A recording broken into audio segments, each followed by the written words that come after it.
Times news channel देख रहे आप सभी दर्शकों का बहुत बहुत स्वागत है। मैं हूं रमनदीप कौर। इस वक्त की बड़ी खबर आ रही है प्रयागराज से। क्या है पूरा मामला, देखने के लिए बने रहिए हमारे साथ। महाकुंभ के 5वें स्नान पर्व माघी पूर्णिमा पर जहां श्रद्धालुओं की भीड़ काफ़ी देखने को मिल रही है, जहां एक दिन पहले से ही मुहूर्त 7:30 बजे से होने के कारण लोग संगम में पहुंचकर आस्था की डुबकी लगा रहे हैं और आस्था की डुबकी लगाने के बाद अपने गंतव्य के लिए रवाना हो रहे हैं। देर रात से ही ब्रह्म मुहूर्त से लोग आस्था की डुबकी लगाने संगम क्षेत्र में पहुंच रहे हैं और लगातार आस्था की डुबकी लगा रहे हैं। बता दें कि जहां पौष पूर्णिमा से महाकुंभ का आयोजन की शुरुआत होती है और माघी पूर्णिमा पर समाप्त होती है, क्योंकि आज के दिन साधु संत माघी पूर्णिमा पर स्नान करके अपने अपने गंतव्य के लिए रवाना होते हैं।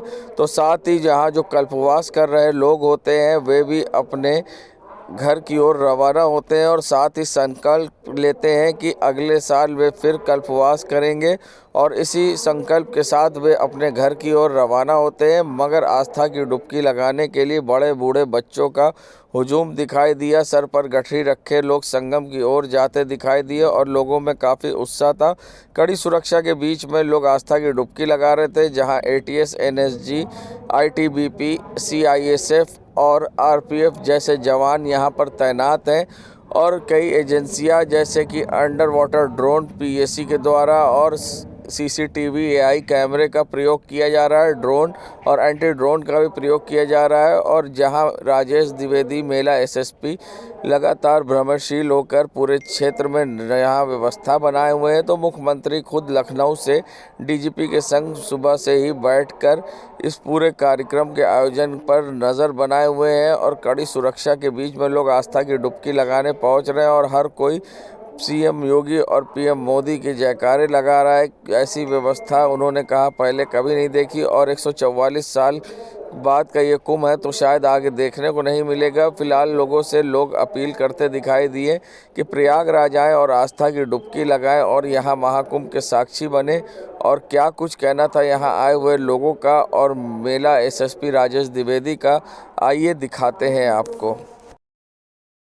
संगम की रेती पर पौष पूर्णिमा से शुरू हुए स्नान पर्व का आज आखिरी दिन है, क्योंकि संगम की रेती पर पौष पूर्णिमा से शुरू हुए स्नान पर्व के बाद आज माघी पूर्णिमा का स्नान पर्व है। माघ मास की शुक्ल पक्ष को माघी पूर्णिमा का स्नान पर्व मनाया जाता है और ऐसे में आज के दिन साधु संत के साथ कल्पवासी भी अपने गंतव्य के लिए स्नान करके रवाना होते हैं, क्योंकि माघी पूर्णिमा का जो स्नान पर्व है, ऐसे में आज लाखों की तादाद में श्रद्धालु संगम की रेती पर है। आप देख सकते हैं यहाँ पर पुलिस के जवान मुस्तैद हैं और लगातार क्रम वाइज लोगों को स्नान कराया जा रहा है। दूसरे दिनों को देखते हुए सुरक्षा की चाक चौबंद व्यवस्था है।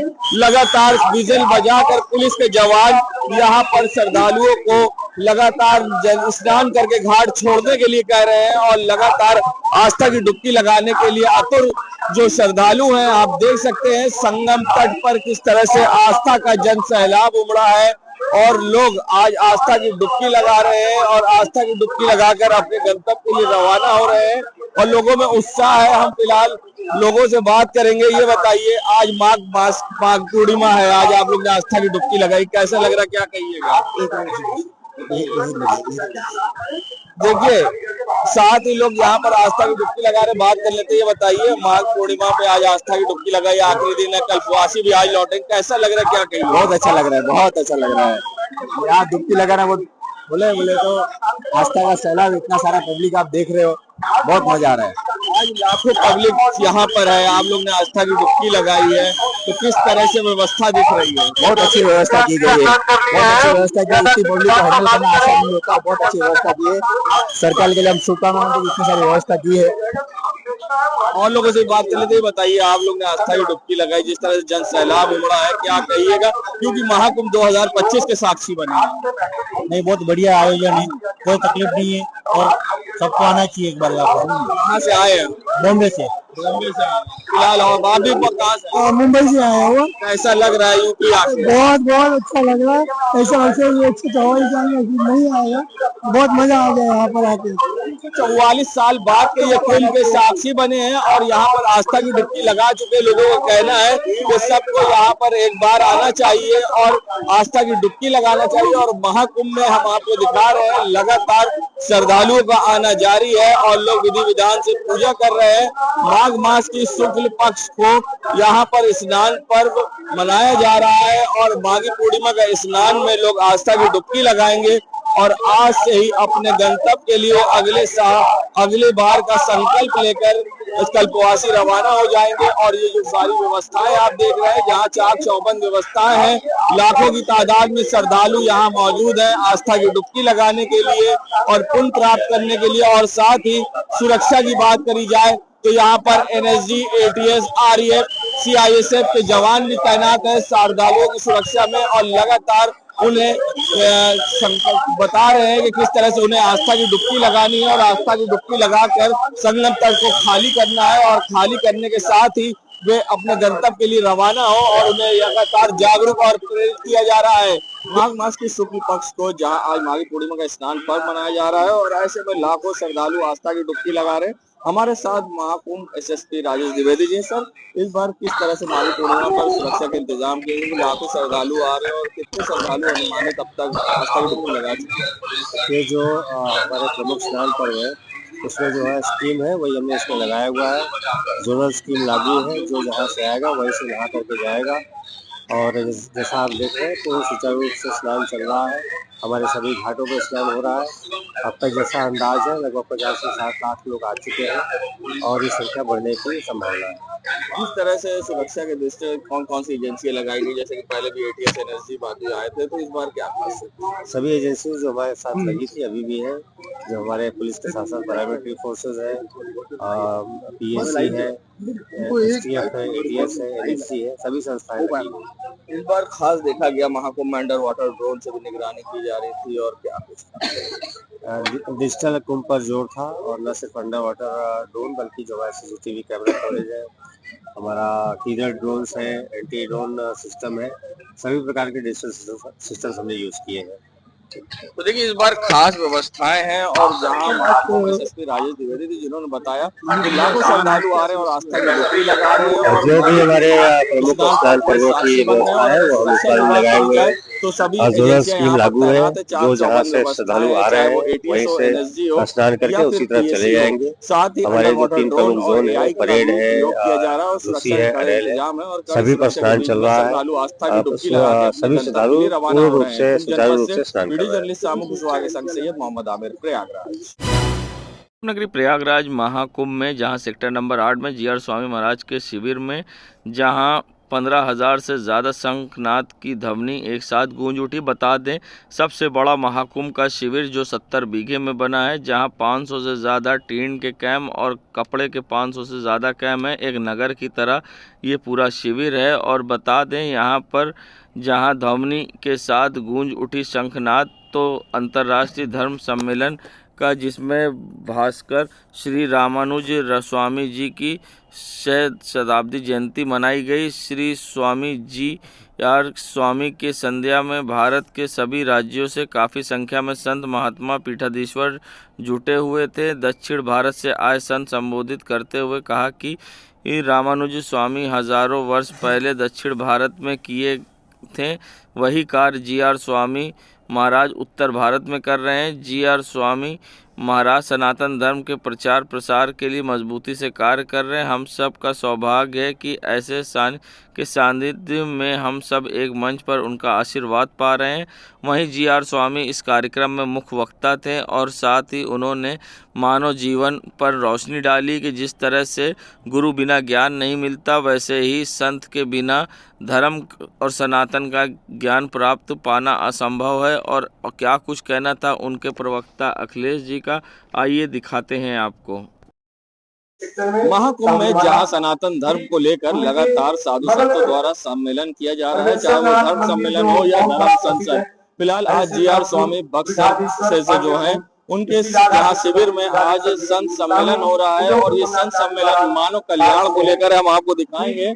यहाँ पर साधु संतों की किस तरह से मौजूदगी है और जी.आर. स्वामी खुद यहाँ पर मंच से बोलकर लोगों को पूरी तरह से मानव जीवन कल्याण को लेकर चर्चा कर रहे हैं। और आज जो जी.आर. स्वामी महाराज बक्सर बिहार भारत द्वारा श्री भास्कर रामानुजाचार्य शताब्दी जयंती 1000 जयंती पूर्वी समासन महोत्सव का जो आयोजन किया गया है, इस पर धर्म सम्मेलन का आयोजन किया गया है। साथ ही यहाँ पर संघ ध्वनि का आयोजन होगा। यहाँ आप देख सकते हैं सभी साधु संतों के पास शंख रखे गए हैं और सभी के हाथ में यहाँ पर शंख है और शंख ध्वनि की जाएगी। सभी साधु आज यहाँ पर शंख ध्वनि करेंगे और साधु संतों के बिना मानव जीवन का कोई कल्याण नहीं हो सकता, इस पर चर्चा हो रही है।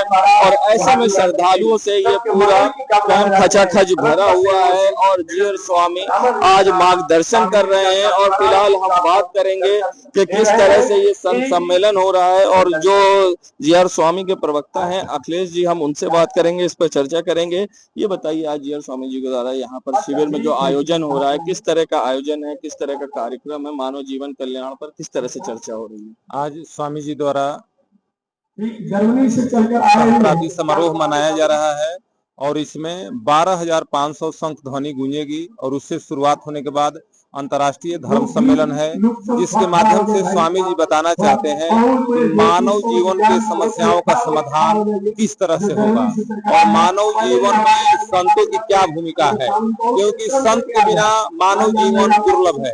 संत के बिना परमात्मा की प्राप्ति संभव नहीं है, गुरु के बिना ज्ञान संभव नहीं है और जब तक जीवन में संस्कार और ज्ञान का सामंजस्य नहीं बैठ सकता है तब तक मानव जीवन अधूरा है।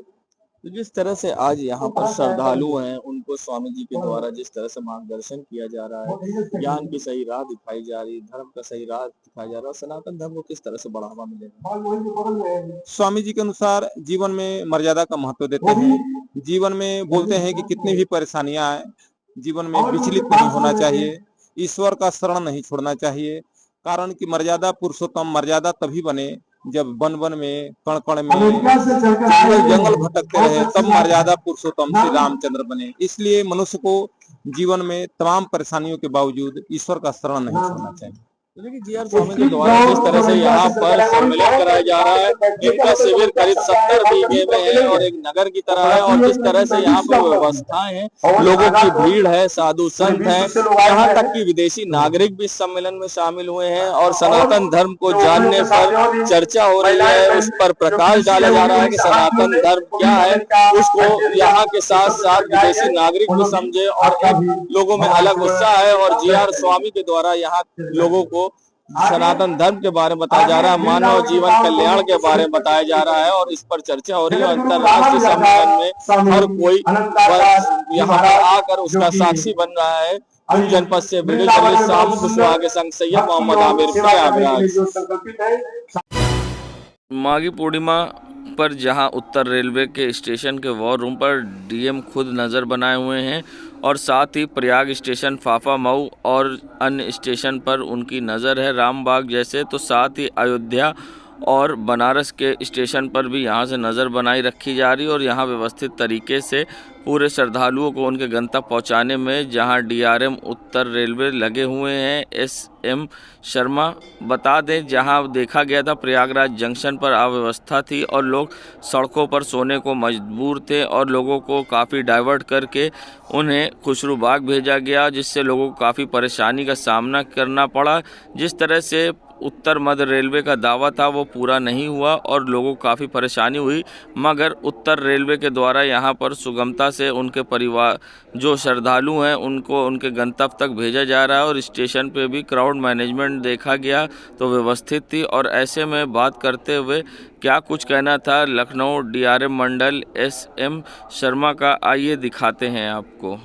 महाकुंभ 2025 को लेकर रेलवे ने दावे किए थे। अगर बात करें पहले तो हम उत्तर मध्य रेलवे की, जहां उन्होंने दावे किए थे कि 4 मिनट पे यात्रियों को ट्रेन मिलेगी, मगर फिर भी यात्रियों को सड़क पर रात बितानी पड़ रही है और यात्री परेशान हो रहे हैं, चाहे वो खुसरू बाग के खुले आसमान के नीचे सो रहे हो। फिलहाल ग्राउंड जीरो पर हम पहुंचे हैं नॉर्दर्न रेलवे, जहां पर उत्तर रेलवे के ये हम वॉर रूम में हैं। आप देख सकते हैं यहाँ सीसीटीवी से, कैमरे से पूरी फीडिंग की निगरानी हो रही है, चाहे वो प्रयाग स्टेशन हो या फिर फाफामऊ हो या फिर अयोध्या वाराणसी की स्पीड यहाँ पर डायरेक्ट देखी जा रही है। और सबसे बड़ी बात है कि हम आपको बता रहे ग्राउंड जीरो पर, अगर उत्तर रेलवे की जो यहाँ पर आप देख सकते हैं, यहाँ पर स्टेशन पे स्थिति पूरी सामान्य है। यहाँ पर एंट्री पर भी वॉच किया जा रहा है, साथ ही पूरे क्राउड मैनेजमेंट की पूरी व्यवस्था देखी जा रही है। और यहाँ पर जो स्थिति है वो किस तरह से समान है, फिलहाल हम बात कर लेते हैं। SM शर्मा है जो कि मंडल लखनऊ DRM है। सर ये बताइए, जिस तरह से उत्तर मध्य रेलवे ने बात करी, दावा किया, वो आपका डिपार्टमेंट तो नहीं है,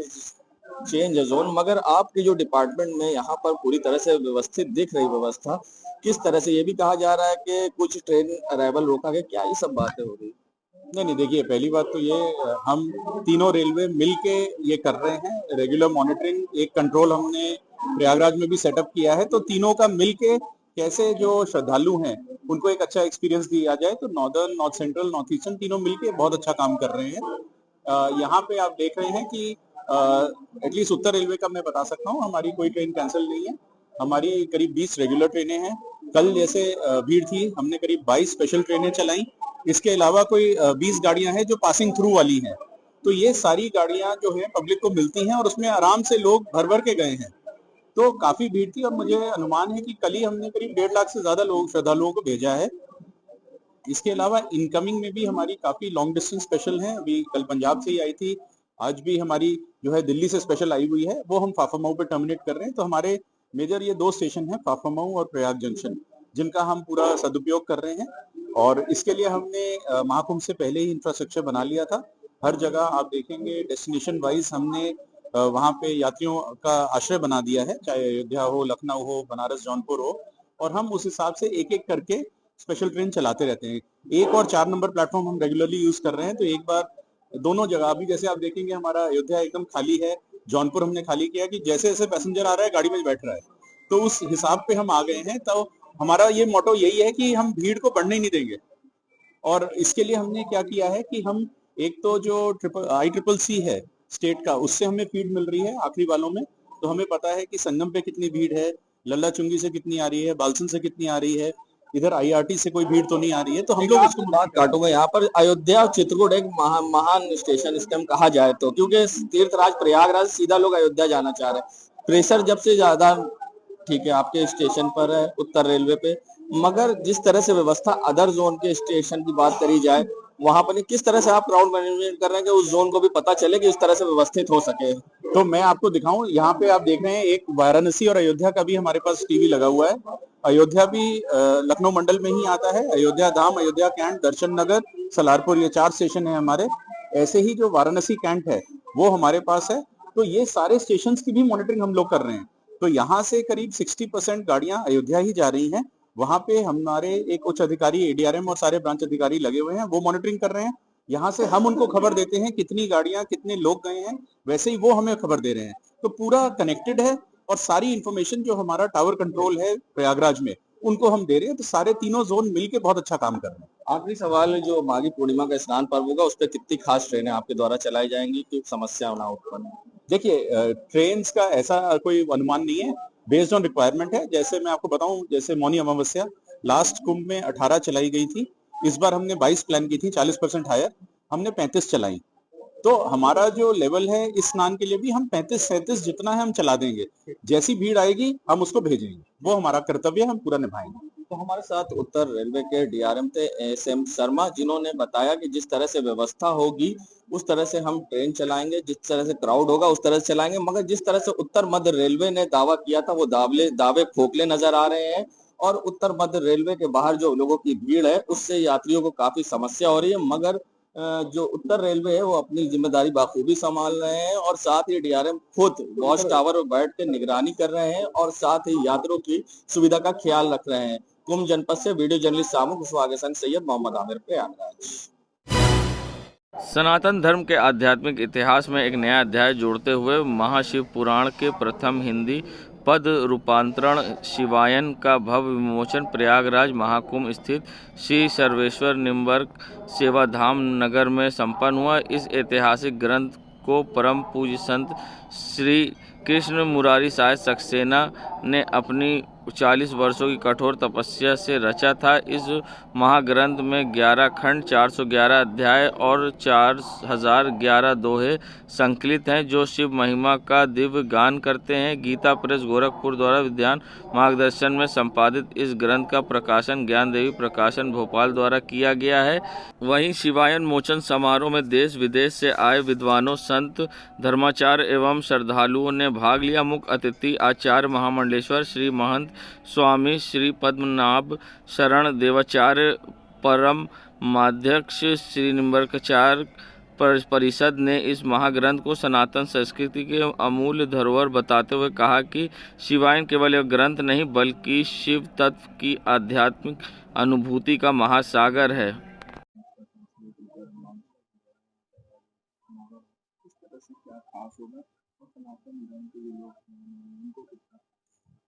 देखिए, ये देश धर्म प्राण देश है। यहाँ धर्म इस देश के प्राणों में बसता है। यहाँ भगवान का स्वरूप राम, कृष्ण, शिव, हरि, नारायण, ये सारे स्वरूप लोगों के प्राणों में बसते हैं। उनके अंतर हृदय में भी भगवान ही विराजमान होते हैं। हमारे यहाँ पर रामचरितमानस की ऐसी परंपरा रही है कि जो लोग वाल्मीकि रामायण पढ़ने में असमर्थ थे, आज वे भी रामचरितमानस के द्वारा शास्त्रों को समझ पाते हैं, उनके आनंद ले पाते हैं, गा पाते हैं। तो संस्कृत से जब पद्यानुवाद किया जाता है तो वही शास्त्र श्रवण के साथ साथ गाने योग्य हो जाता है, पढ़ने के साथ साथ मधुर हो जाता है, कर्णप्रिय हो जाता है। उसी परंपरा में 20वीं सदी के गृहस्थ संत कृष्ण मुरारी लाल साय सक्सेना जी के द्वारा रचित ये शिवायन का आज यहाँ लोकार्पण हुआ। राम, जैसा कि हमने मंच पे कहा, रामचरितमानस की प्राप्ति हमें रामलला सरकार के रूप में हुई। 400 वर्षों का ये संघर्ष पूर्ण हुआ। लोगों के अंदर जो राम की भावना थी उसने राम मंदिर दिला दिया। अब भैया शिव भी हमें चाहिए, ज्ञानवापी के आदि विश्वेश्वर भी चाहिए। तो शिवायन हम सब भक्त समाज के मध्य में इतनी लोकप्रिय हो कि घर घर में भगवान शंकर की अलग जगह प्रेम जगे और हम आदि विश्वेश्वर का दर्शन कर सके। यही भावना। किताब का विमोचन हुआ है, क्या इसका उद्देश्य और क्या? देखिए, शिवायन का उद्देश्य है भगवान शिव के चरित्र को उजागर करना, जन जन तक पहुंचाना। ये हिंदी में लिखा हुआ ग्रंथ है, इसलिए लोगों का कंठहार बनेगा। मातृभाषा में जब ग्रंथ उपलब्ध होता है तो उसको ज्यादा लोग समझते हैं, ज्यादा लोग पढ़ते हैं, ज्यादा लोग हृदयंगम करते हैं। तो ये शिवायन भी इसी तरह का ग्रंथ है। जैसे गोस्वामी तुलसीदास जी ने रामायण लिखा, ऐसे इस संत का लिखा हुआ ये शिवायन है। जी, किस संत द्वारा लिखी गई है? देखिए, ये संत कृष्ण मुरारी साय सक्सेना जी थे और ये गृहस्थ संत थे और गृहस्थ संत के द्वारा ये दी हुई है। जैसे तुलसीदास जी संत थे वैसे ये भी एक संत थे और भगवान हनुमान जी की इनके ऊपर बड़ी कृपा थी और उन्हीं के कृपा से ये उनके द्वारा ये ग्रंथ चलती। ये हिंदी में लिखा हुआ है और ये सुपाठ है और सुबोध है। सुपाठ्य भी है और सुबोध भी है। ये बहुत ही सनातन धर्म की के पास जो शास्त्रों का एक पूरा मैं समझता हूँ जखीरा है। शास्त्र 4 वेद, पुराण, उपनिषद और न जाने कितने ऐसे वेद और शास्त्र हैं। तो उसी तारतम्य में बहुत बड़ी बात है कि भगवान शिव का कोई भी एक ग्रंथ हिंदी पद्य रूपांतरित रूप में नहीं था। जैसे परम पूज्य गोस्वामी तुलसीदास जी को ही ख्याल आया, उन्होंने वाल्मीकि रामायण को एक बहुत ही सुंदर अवधि भाषा में दोहा छोटा चौपाई का रूप दिया, जो आज घर घर गाई जाती है और श्री रामचरितमानस का उदय हुआ। ठीक उसी तरह ब्रह्मलीन संत परम पूज्य श्री कृष्ण मुरारी साय सक्सेना जी मेरे दादाजी जरूर थे, पर मैं उनके साथ मुझे रहने का सौभाग्य मिला। उनको हनुमान जी इष्ट थे और शिव के साक्षात भक्त थे, अनूठे भक्त थे और वो भगवान हनुमान जी से बातें करते थे। उन्होंने जैसा बताया कि बरखंडेश्वर महादेव 40 कोस दूर जाते थे, वो वहां पर हनुमान जी ने उन्हें स्वप्न में दर्शन दिए और बताते थे कि भगवान शिव के 11वें अंश हैं वो, और साक्षात शिव ने मुझे कहा है, निर्देशित किया है कि जो शिव भगवान शिव का जो चरित वर्णन है वो घर घर जाना चाहिए, क्योंकि वो कहानी के रूप में हमारे पास अवेलेबल है सनातन धर्म प्रेमी बंधुओं के लिए। तो न केवल महाशिव पुराण बल्कि जितने भी पुराण हैं और उपनिषद और रामचरितमानस में भी जहां जहां भगवान शिव के चरित्र का वर्णन आया है उसको उन्होंने उसमें संकलित किया है और दोहा सोठा चौपाई के माध्यम से उन्होंने हिंदी पद्य रूपांतरित किया है। करीब 1400 41 पृष्ठ है उसमें लगभग, और तकरीबन 11 खंड हैं और 411 अध्याय हैं। बृहद भगवान शिव पर एक बहुत बृहद ग्रंथ है। तो मैं समझता हूँ ये सनातन धर्म की, क्योंकि भगवान शिव पूरे विश्व के आराध्य हैं। भगवान शिव की पूजा घर घर में होती है, क्योंकि रामायण रामचरितमानस को गाया जाता है। गाने आज जो है वो विश्व को समर्पित हुआ है वो ग्रंथ। सबसे बड़ी बात है कि देखिए ऐसा संयोग देखिए कि उन्होंने श्रावण मास की शुक्ल पूर्णिमा के दिन जो है इसको कंप्लीट किया था। उन्होंने शुरू तो किया था, लेकिन श्रावण मास की जो है शुक्ल पूर्णिमा, और आज भी पूर्णिमा है, और महाकुंभ जैसा 144 साल बाद आया। सब जानते हैं कि कुंभ कितना महत्वपूर्ण है प्लैनेटरी पोजीशंस में भी। जो हम जुपिटर की जो पोजीशन है, क्योंकि वो अपना सर्कल 12 वर्ष में पूरा करते हैं, और मून और अर्थ, चंद्रमा, अर्थ, पृथ्वी और जो बृहस्पति है, वो जब लाइन होते हैं तो कुंभ आता है। और महाकुंभ तो 144 साल में एक बार आता है। आज ही के दिन उन्होंने ही वहां बैठ के इसको डिजाइन किया, उन्होंने ही उसको आर्किटेक्चर किया। और आज जो है यहाँ पर स्वामी आचार्य पद्मनाभ शरण जी स्वामी जी के और हमारे परम पूज्य गीता प्रेस के जो प्रबंधक है लालमणि तिवारी जी, और काशी हिंदी विश्वविद्यालय के, बनारस हिंदू विश्वविद्यालय के जो प्रोफेसर हैं, उनके सानिध्य में ये विश्व को समर्पित किया गया है। कल जो है गंगा मैया के पास इसको लेके जाएंगे और गंगा माँ से प्रार्थना करेंगे इस महाकुंभ के प्रांगण में कि जैसे गंगा माँ की धारा तेज प्रज्वलित होती है, जीवन देती है, ऐसे ही ये ग्रंथ उनकी वो अपनी धारा में इसको आगे ले जाएं और जन जन का कल्याण हो। इसी उसके साथ हम महाकुंभ में इसको राष्ट्र में करें। मैं संजीव सक्सेना उनका। जहां शंकराचार्य अभिमुक्तेश्वरानंद सरस्वती जी द्वारा जहां गौ माता को राष्ट्र माता घोषित करने के लिए गौ महायज्ञ का आयोजन किया गया था। बता दें जहां प्रतिष्ठित गौ महायज्ञ का आयोजन पूरे महाकुंभ में किया गया, मगर उसके बावजूद सरकार द्वारा महाकुंभ समाप्ति के समय भी गौ माता को राष्ट्रीय माता घोषित न करने पर शंकराचार्य में आक्रोश दिखाई दिया। उनका कहना था कि अब 33 दिन का सरकार को और समय दिया जाता है, उसके बाद वे दिल्ली में कूच करेंगे और वहां एक दिवसीय धरने पर बैठेंगे और आगे क्या रूपरेखा होगी उसके बारे में भी बताएंगे। और साथ ही उन्होंने अपने आप पर कांग्रेसी होने पर भी जवाब दिया कि जब वे सवाल उठाते हैं तो वो कांग्रेस वालों ने ना उठाया होता है, ना भाजपा वालों ने उठाया होता है, वे सिर्फ हिंदुत्व की बात करते हैं और उनका मतलब वही है कि जो हिंदुत्व की बात करेगा वो हमारा होगा। और क्या कुछ कहना था उनका, आइए दिखाते हैं आपको। लगातार हवन यज्ञ चल रहा था, मगर सरकार ने अभी तक कोई इस पर घोषणा नहीं करी है, तो आगे किस तरह से देखते हैं? देखिए, हम लोग ये मानते थे कि कुंभ जैसे मंच का उपयोग भारत की केंद्र और राज्य की सरकार करेगी और यहाँ पर आए और यहाँ सोशल माध्यम से जुड़े सनातन धर्मियों को एक बहुत बड़ा संदेश प्रदान करेगी, उनको एक उपहार देगी कि हमने कुंभ पर्व के अवसर पर गौ माता को राष्ट्रमाता घोषित कर दिया है और उनकी हत्या को पूरे देश में अब अपराध माना जाएगा। लेकिन पूर्णिमा का दिन आ गया, अभी तक इस तरह की कोई घोषणा नहीं हुई है, इसलिए अब हम लोगों ने यह तय किया है कि कल पूर्णिमा के दिन गौ प्रतिष्ठा महायज्ञ की पूर्णाहुति करके 33 दिन का समय हम केंद्र सरकार को इस बारे में स्पष्टता के लिए देंगे और रोज़ काउंट डाउन करते हुए गिनते जाएंगे। 17 मार्च को जैसे ही 33 दिन पूरा होगा, दिल्ली में एक दिन बैठेंगे हम लोग पूरे दिन, सवेरे से 7 बजे से शाम को 5 बजे तक, और तब तक भी अगर केंद्र सरकार की ओर से इस बारे में कोई बात नहीं आती है तो फिर हम लोग अपना निर्णय लेंगे कि हमको अब गौ माता की रक्षा के लिए अगले चरण में क्या करना है। सरकारों से आशा उस दिन तक करेंगे, उसके बाद सरकार से आशा नहीं करेंगे। देश प्रदेश में हिंदुत्व की सरकार का दावा होता है, फिर भी गौ माता को राष्ट्रीय माता की घोषणा नहीं होती और हंसकूप में आपको दर्शन करने नहीं दिया जाता, क्या? देखिए, यही तो बात है, कहा जाता है कि हिंदू सरकार है, हिंदू सरकार, और केंद्र में और राज्य में भी हिंदू सरकार, डबल इंजन की सरकार है, ये सब कहा जाता है। लेकिन एक हिंदू सरकार हो और गाय काटी जाए, उसके मांस को बोटी बोटी करके पैकेट में बंद करके डॉलर के लिए बेचा जाए, ये कैसे हो सकता है? कोई भी हिंदू जो अपने आप को हिंदू मानता होगा, कमज़ोर हिंदू भी होगा, तो कम से कम गाय को काट करके बेच करके डॉलर नहीं कमाएगा। लेकिन अगर सरकारें कमा रही हैं तो उनको हम हिंदू सरकार कैसे कह सकते हैं? इसीलिए हम लोग ये चाहते हैं कि इस बारे में स्पष्टता होनी चाहिए।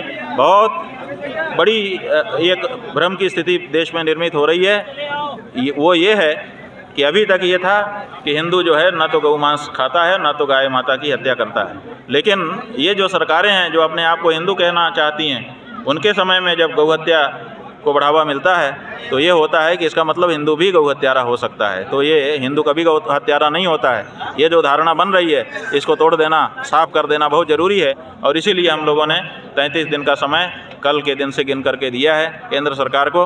17 मार्च को अंतिम दिन होगा जिस दिन तक उनको स्पष्ट कर देना है कि गाय के बारे में उनके मन में क्या है। वीआईपी प्रोटोकॉल को लेकर सवाल उठ रहे मेले में, उसको किस तरह से देखते हैं? अरे भैया खूब वीआईपी बन जाओ, कम से कम हमारी गाय माता को तो छोड़ो। अभी तो हम ये कहना चाहते हैं, अभी वीआईपी की बात हम पीछे कर रहे हैं। अभी हम ये कह रहे हैं कि माँ है हमारी गाय, माँ की हत्या हमको स्वीकार नहीं। दिल्ली में चली हुई हर आंदोलन को सरकार की तरफ से रोका गया है, किसान आंदोलन हो चाहे वो कुछ और आंदोलन हो। तो सनातन धर्म के ऊपर आपकी ये जो प्रतिष्ठा करना चाह रहे हैं डबल इंजन सरकार के राज्यों में बैठ के भी, तो विरोध तो आएंगी।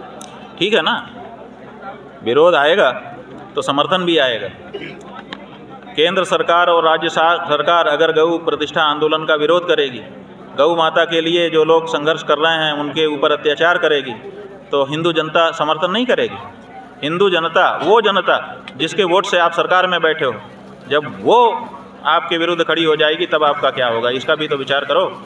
इसलिए आप आंदोलनकारियों को दबाते हो, लेकिन ये वो आंदोलन नहीं है राजनीतिक आंदोलन, ये धार्मिक आंदोलन है, भावना प्रधान आंदोलन है। और गौ माता को माता मान करके उनके बच्चे अपनी माँ की रक्षा के लिए निकल रहे हैं। इसलिए इनके बारे में आपको अपनी रणनीति पहले से ही विचार करके स्पष्ट करनी पड़ेगी।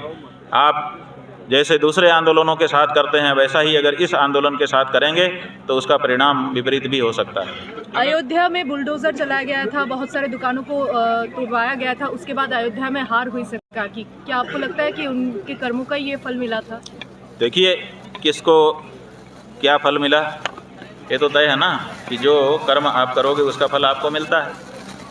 आप केवल वीआईपी को देखोगे, केवल वीआईपीओं के लिए व्यवस्था बनाओगे तो वीआईपी का तो एक वोट होता है, लेकिन गरीब का भी तो एक ही वोट होता है ना। आपको उसको भी देखना पड़ेगा। जो देश के गरीब लोग हैं, जो सामान्य लोग हैं, जो अपने आप को विशेष कोटि में नहीं रखते हैं, उनके मन में भी आस्था है, उनके मन में भी हृदय है, वो भी भावना रखते हैं। आप उनका अनादर करके सत्ता में ज़्यादा दिन तक बने नहीं रह सकते। अयोध्या में ये देखा जा चुका है, प्रयाग में यही हुआ है।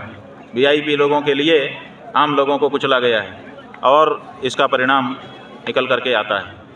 ये नहीं होना चाहिए और इसीलिए हम कह रहे हैं, इसीलिए फिर से 33 दिन का समय और दे रहे हैं कि आप हमको 33 दिन में बताओ कि गौ माता के बारे में आपके क्या विचार हैं। गाय, हम तो कह रहे हैं एक हिंदू होने के नाते कि हमारी माता है और उसकी हत्या हमको बिल्कुल स्वीकार नहीं है।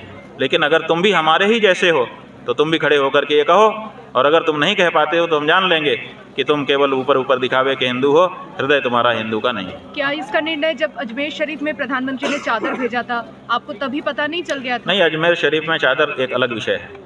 अजमेर शरीफ में चादर, वो ये कह सकते हैं कि हम शासक होने के नाते सबकी भावना का ख्याल रखते हैं, लेकिन यहाँ तो बात दूसरी है ना। यहाँ तो ये है कि गाय हृदय से जुड़ी हुई है, बहुसंख्यकों के हृदय से जुड़ी हुई है, और बहुसंख्यकों का ही तो देश है। बहुसंख्यकों के अनुसार ही तो सरकार बनती बिगड़ती है। इसलिए बहुसंख्यकों की भावना का अनादर करते हुए कोई नहीं आगे बढ़ सकता। डबल इंजन हो चाहे 2-4 और इंजन लगा लें, ठीक है, जनता ही बनाती है, जनता ही बिगाड़ती है। और हिंदू जनता ने ये मान लिया है, ठान लिया है, केवल हमको उनके पास तक जाने की ज़रूरत है। जितने लोगों के पास हम गए हैं बंधु, अभी तक हम भी हज़ारों सभाओं को संबोधित कर चुके हैं पिछले 480 दिनों में, और हमने पाया है कि जिसको जिसको हम ये बता देते हैं कि गाय की हत्या के दोषी तुम भी बन रहे हो वोट दे करके, वही खड़ा होकर संकल्प ले लेता है कि अब ऐसी पार्टी, ऐसे प्रत्याशी को वोट नहीं दूंगा जो गौ हत्या में सहभागी है। तो जैसे जैसे हिंदुओं के सामने ये बात जाएगी, कोई हिंदू गौ हत्या का पाप अपने माथे लेगा आपको वोट दे करके, गौ हत्यारी पार्टी और प्रत्याशियों को, ये स्पष्ट होने लगेगा। और जैसे इनके वोट कम होंगे सब इंजन खत्म हो जाएगा। इंजन नहीं अबेंडेंट हो जाते हैं, चौराहों की शोभा बढ़ाते हैं। कितने इंजन आप देख लीजिए देश में चौराहों पे खड़े हैं, कभी नहीं चलते हैं। तो इंजन हो जाने से नहीं होता है, उसमें चलने की पावर होनी चाहिए। वो चलने की पावर जनता देती है, और उसी जनता के हृदय की एक भावना है कि उसकी माँ को मत मारो, और आप उसी को नहीं सुन रहे हो, 78 साल से नहीं सुन रहे हो। ये क्या है? तो आखिर किसी दिन तो जनता खड़ी होकर तुमसे जवाब मांगेगी। वही जवाब अब हम जनता की ओर से मांग रहे हैं। जब अभिमुक्त विचारधारा से है ग्रसित, भाई कांग्रेस की विचारधारा से हो सकते हैं, क्या दिक्कत है? कांग्रेस की विचारधारा है कि गाय हमारी माता है। किस कांग्रेसी ने खड़े होकर कहा आज तक कि गाय हमारी माता है? हम कह रहे हैं कि गाय हमारी माता है। आप कांग्रेस से हमको जोड़ लो, कोई कांग्रेसी भी तो दिखाओ खड़ा करके। राहुल गांधी, प्रियंका गांधी, सोनिया गांधी, खड़गे, ये वो दिखाओ कौन खड़ा होकर कह रहा है कि गाय हमारी माता है और गाय को पशु मत कहो। कोई है कांग्रेसी? किसी कांग्रेसी के मुंह से बोल फूट रही है? तो जब उनके मुंह से बोल नहीं फूट रही है और हम ललकार रहे हैं तो उनसे हमारे को कैसे जोड़ सकते हो? और हम तो कह रहे हैं भाजपा वाले से भी नहीं निकल रही है, तो उससे भी हमको कैसे जोड़ पाओगे? और इसी तरह से बाकी पार्टियों का है। इसलिए जो लोग हमको किसी पार्टी से जोड़ना चाहते हैं उनको दिखाना होगा कि दोनों में समानता क्या है। क्या समानता है बताओ? गाय को अभी तक किसी भी भारत की राष्ट्रीय पार्टी ने माता के रूप में दर्जा नहीं दिया है। केवल एक ही व्यक्ति है, एकनाथ शिंदे। उसने हिम्मत किया और कहा कि मेरे मुख्यमंत्रित्व काल में मैं राज्य माता घोषित करता हूं। और उसके बाद फडणवीस आए हैं, उनका एक व्यक्ति अभी कुंभ में हमारे धर्म संसद में आया था, उसने भाषण दिया और कहा कि हमारे मुख्यमंत्री जी ने संदेश भेजा है मेरे माध्यम से कि हम भी राज्य माता के रूप में गौ माता को संरक्षण देंगे। और हेमंता बिस्वा शर्मा है असम में मुख्यमंत्री, उसके यहाँ विपरीत परिस्थिति है, लेकिन उसने हमारे आंदोलन का आदर करते हुए सार्वजनिक रूप से गौ हत्या पे अपने प्रदेश में रोक लगा दी। हम उनका सम्मान करेंगे, वो किसी पार्टी से हों, किसी पार्टी से लेना देना नहीं है। वो हमारे हैं कि नहीं ये हमको देखना है, और जो हमारा है वो हमारा है, और जो पराया है वो किसी पार्टी से रहे। सोने का चंद्रमा पहन के आ जाए तो हम उसका क्या करेंगे? महाकुंभ 2025 में डॉक्टर राजेंद्र कुमारी वाजपेयी स्मारक समिति के तत्वाधान में जयंती समारोह का आयोजन हुआ। बता दें, कुंभ क्षेत्र में जहां जयंती समारोह मनाया गया तो इस मौके पर कई शहर के बुद्धिजीवी शामिल हुए और डॉक्टर राजेंद्र कुमारी वाजपेयी स्मारक समिति कैंप सेक्टर 6 भारद्वाज मार्ग पर ये कार्यक्रम का आयोजन हुआ। मुख्य अतिथि के तौर पर जहां विधायक हर्षवर्धन वाजपेयी शामिल हुए और उन्हें श्रद्धांजलि भी दी गई। और क्या कुछ कहा, आइए दिखाते हैं आपको। तो ये दोनों काम होने जा रहा है। मैं चाहूंगा कि एक हमारी मातृशक्ति को आप रोक लीजिएगा। हाँ, सांसद जी के हाथ से उनको हम लोग एक वो देंगे कंबल। एक कोई मातृशक्ति, भोला जी आप भी आ जाइए मंच पे। पार्षद जी जो भी हो मंच पे आ जाइए। विश्वास जी आप भी आइए, मंच पे आइए। महाकुंभ 2025 के जहां माघी पूर्णिमा स्नान पर्व पर जहां आज फिर से श्रद्धालुओं समेत हर क्षेत्र में पुष्प वर्षा योगी सरकार के द्वारा की गई। बता दें, संगम क्षेत्र में जहां पूरी तरह से पुष्प वर्षा हेलीकॉप्टर से आए हुए श्रद्धालु स्नानार्थियों पर की गई, तो साथ ही मेले क्षेत्र में जो श्रद्धालु आ रहे थे उन पर भी इस बार पुष्प वर्षा की गई। और एक अनोखा अद्भुत नज़ारा था जब श्रद्धालुओं पर यहाँ पर पुष्प वर्षा हेलीकॉप्टर से की जा रही थी और लोग पुष्प वर्षा को देखकर जहां सीएम योगी और पीएम मोदी के जयकारे लगाते दिखाई दिए और लोगों में एक अलग सा उत्साह दिखाई दिया। लोगों में एक अलग सी खुशी थी कि यहाँ पर जिस तरह से पुष्प वर्षा की गई है और लोगों में एक अलग ही नज़ारा था पुष्प वर्षा को लेकर, और मानो जैसे आसमान से तारे बरस रहे हों। और इस तरह से यहाँ पर नज़ारा था कि लोगों में काफ़ी उत्साह देखने को मिला और हर कोई खुशी से समा नहीं रहा था और श्रद्धालुओं के चेहरे पर एक काफ़ी अलग सी खुशी देखने को मिली।